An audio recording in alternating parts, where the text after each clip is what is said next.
All right. We are going to be looking at adorable woodland creatures today. And if you're wondering what this has to do with math, it will be apparent very soon. Very, very soon. Here we are, surprise.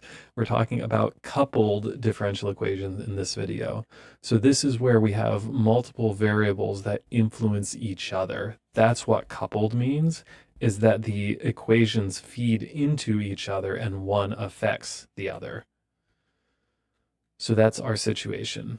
These equations are happening at the same time. They depend on each other. And the foxes and rabbits example here is that the number of rabbits affects the number of foxes, and the number of foxes affects the number of rabbits. So, if you have an increase in rabbit population, well, now the fox population can increase because there's more delicious rabbits to eat.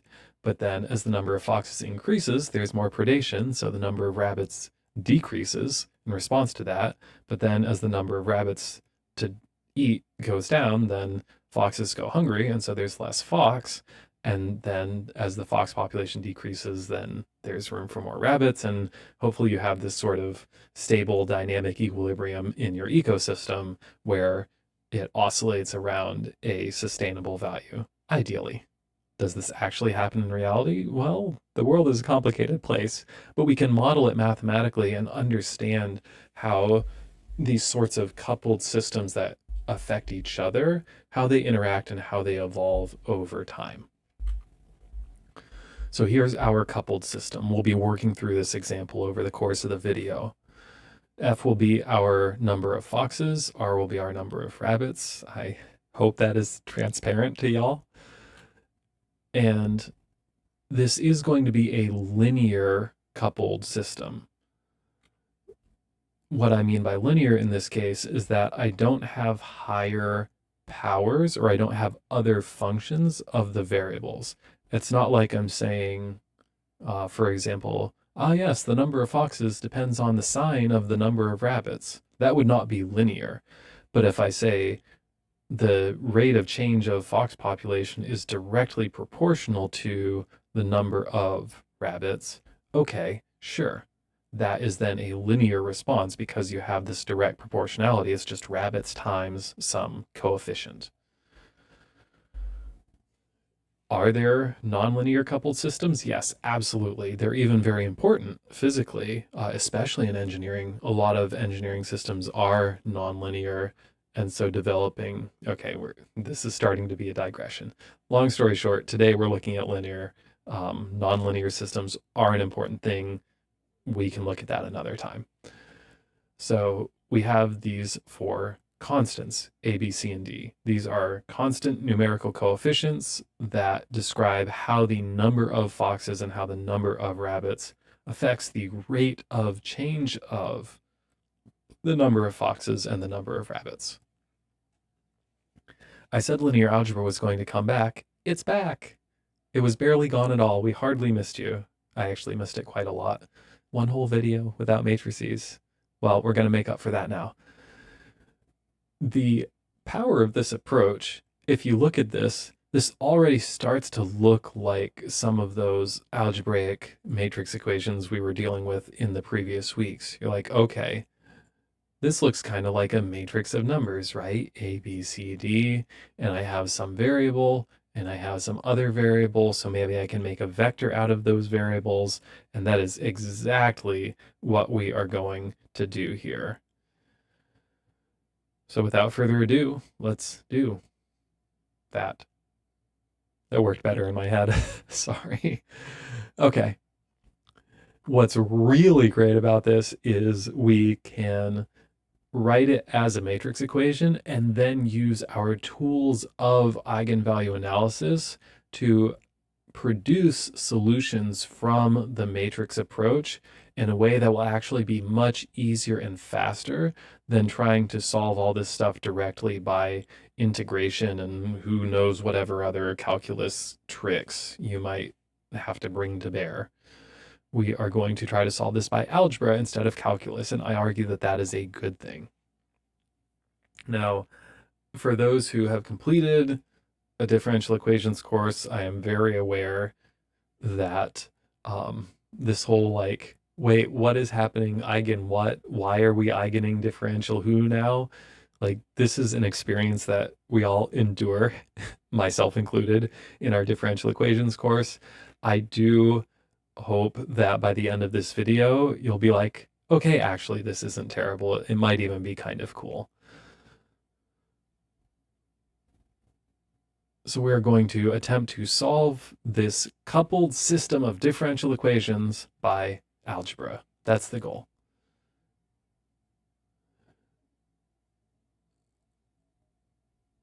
Here's where we're going.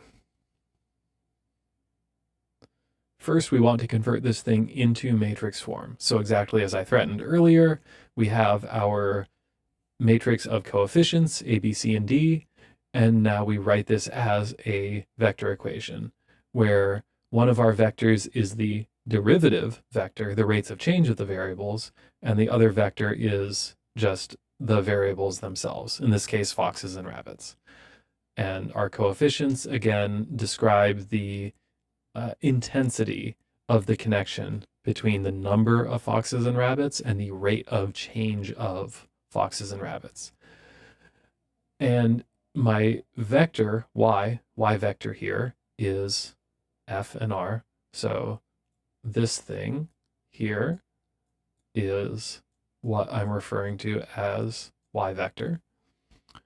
We have the derivative of that vector on the left. We have that vector itself on the right, and connecting them is a matrix. Great. So A is the matrix of coefficients. Let's start with something that is hopefully easier to solve. Again, zeros are friendly. We like zeros showing up, especially in matrix equations.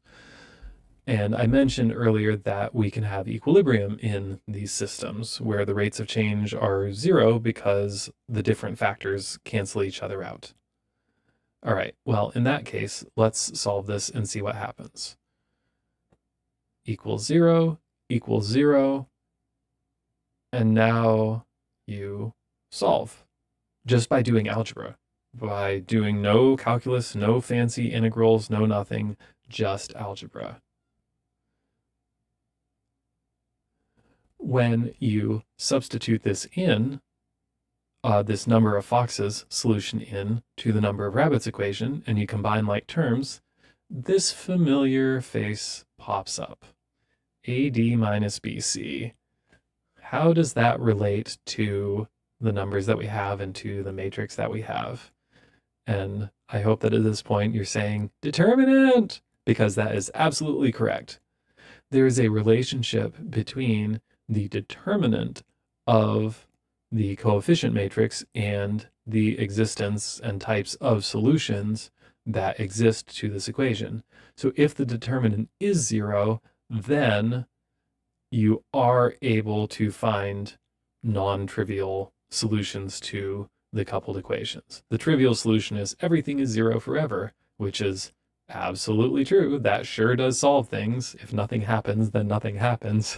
Or if nothing exists, then nothing happens. But that's the boring solution, right? We want less boring solutions, like existence. So what you do find from this analysis of system equilibria, though, is that if the determinant of the coefficient matrix is non-zero, then what you find is that there is only one equilibrium for the system. And the only equilibrium is when everything is 0 and nothing ever changes from 0. So we have now this test that can be performed to answer the question of, should I even bother with this problem? Should I continue trying to solve it? Or does the value of the determinant tell me everything I need to know about the solutions that exist? By the way, this is where I say that once you find two different solutions to your equation, then any linear combination of those solutions is also a solution. So when you have these coupled systems, often there will be infinitely many solutions that are possible to the general problem. What is important is that you can build those infinitely many solutions out of two starting solutions that you then combine in different proportions to find the other solutions. Okay, great. Now, the argument I want to make is that we should be looking at exponentials. Why should we look at exponentials? Well, when we take the derivative of an exponential, we get the same function with a coefficient. And that was the kind of equation that we had back at the beginning. We had rate of change, so the derivative, equals some coefficient times the function itself. And so that really implies that, like, hey, maybe exponentials are a good thing to investigate because we know how their derivatives behave. Great, let's pursue that. We're looking at foxes and rabbits. So we have this matrix representation of the equations, and we are going to do guess and check. Let's assume that we have solutions that look like some kind of exponential function. We are only going to look at real numbers for now. We're not going to have a complex number of rabbits. Yeah, I won't say anything else about that yet. So then this says that our number of foxes is going to be some e to the at, and our number of rabbits is going to be some e to the at. Now we plug this into the definition of derivative. So we take the derivative of y and we find that the derivative of y is y multiplied by a coefficient. Okay, this should not shock anyone because we started with exponentials, we differentiated an exponential, and we're like, wow, I got the same thing back. I'm just writing everything out explicitly so we don't skip steps. But now, this is the fun part. We have that the derivative of the function, the vector of variables with respect to time, is a constant times that same vector. But also from earlier, we know that there is some matrix that when multiplied by our variables gives the derivatives. So now these two things must be equal to each other because the time derivative of y is a number times y, but it's also some matrix times y.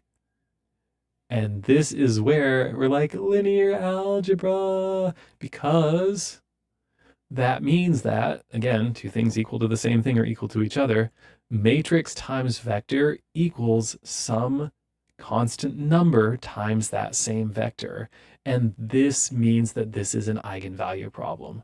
That's why we do all of this eigenvalues business when solving differential equations, is a lot of it comes down to properties of exponentials and knowing that many differential equations can be solved with functions that are exponential or combinations of exponentials in nature.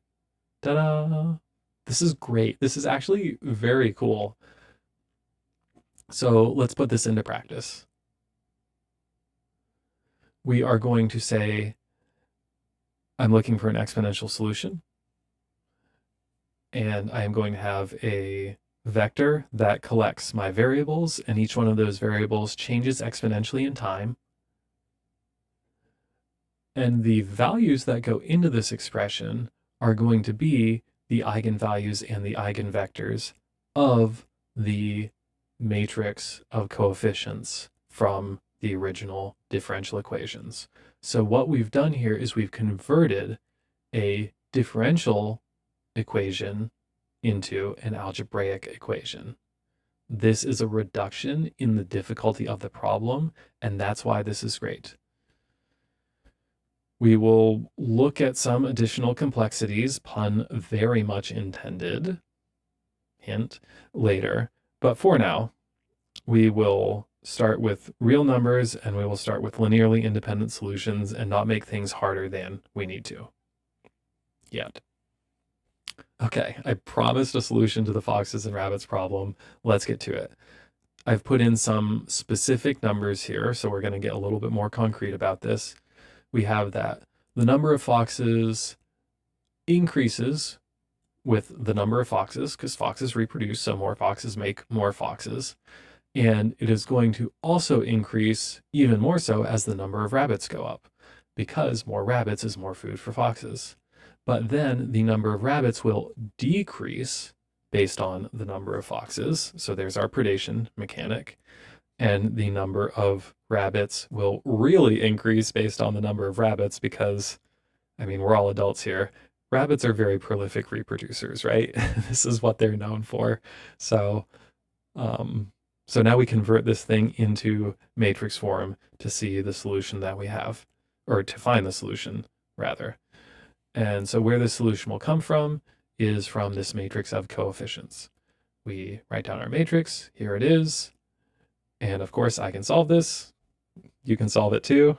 So funny. I love this stuff, you guys. Okay. Where was I going with that? Oh, yes. Not puns, but math. So we write our characteristic equation, take the determinant, get a polynomial, solve that polynomial. We find that the eigenvalues of the matrix are 3 and 2. Yes, I am breezing through this part. I'm assuming that you still remember how to do this from 2 weeks ago. If you've forgotten, please review it. This will continue to be useful and important for the rest of the semester. So now this gives us numbers that we can put into our expression to give us the eigenvectors of the coefficient matrix. We need to solve for those eigenvector components. Again, this is the same process that we've done before. So when you go through that process, here are the eigenvectors that we get. Again, I have each one labeled by its corresponding eigenvalue. And now this is the magic. Now you just write down the solution to the original problem. We know the numbers inside the exponential. Those are the 3 and 2. Those are the eigenvalues. And we know the relative proportion of foxes to rabbits because those are the proportions of the components of the eigenvectors. And so now we have our equation for the number of foxes as a function of time and the number of rabbits as a function of time. The general solution is this. Boom, you're done. Now, if you want a specific solution, if you're like, okay, but what happens if I start with 50 rabbits and 100 foxes?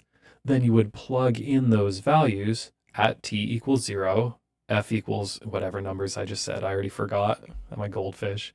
But you would plug in those initial values at time equals 0, and that would let you solve for a and b in these expressions, and then you would have that specific solution for that particular set of boundary conditions. So there you go. That's how we do the thing. This is how you solve. It's not the only way, but it's a great way to solve coupled differential equations. Because again, what we're doing here is we are taking coupled differential equations, we're converting them to an algebra problem, and we're just solving for the eigenvalues and eigenvectors of a matrix. And then you write down the solutions directly from those vector components, and then you're done. It's great. This is so good. Now, where this really takes off, and this is what we'll look at over the next couple of videos, is these were first order linear equations. I was like, derivative of number of foxes depends on number of rabbits. So what if you have a more intricate relationship? What if you have more derivatives involved? What if you're like, well, the rate of change depends on this and that as well? So then you have a second order differential equation. You can convert second order ODEs into first order ODEs. There's a trade-off. There's a sort of conservation of difficulty in math problems always, but you can take one second order equation and convert it into two first order equations. So this is going to be a method that is very powerful that we can use to solve second order equations as well. And that is a big deal because many I almost want to say all, but I'm sure there's some exception I'm not remembering. But many of the differential equations that are fundamental to our understanding of reality, like the universe around us, are second order equations. Newton's second law, that's a second order equation. Schrodinger's equation, second order equation. Diffusion equation, second order equation. Like these things are all over the place, and having tools for solving them is just going to let us do more with math in describing our physical world and making predictions about how things change over time. So that's where we're going with this. I actually think I went a little faster than intended there, but hey, it's okay. We landed at 20 minutes, give or take. So we will have examples of this on the homework. I am more than happy to answer questions as well. So for those of you who have done this before, great. I hope this helped you work through a little bit of your eigentrauma from differential equations. I don't think I've ever said that word before. And for those of you for whom this is new, I hope that you got a sense of how we can use linear algebra to solve non-algebraic problems. All right, and with that, it's time for me to wrap this one up. I will see you in class.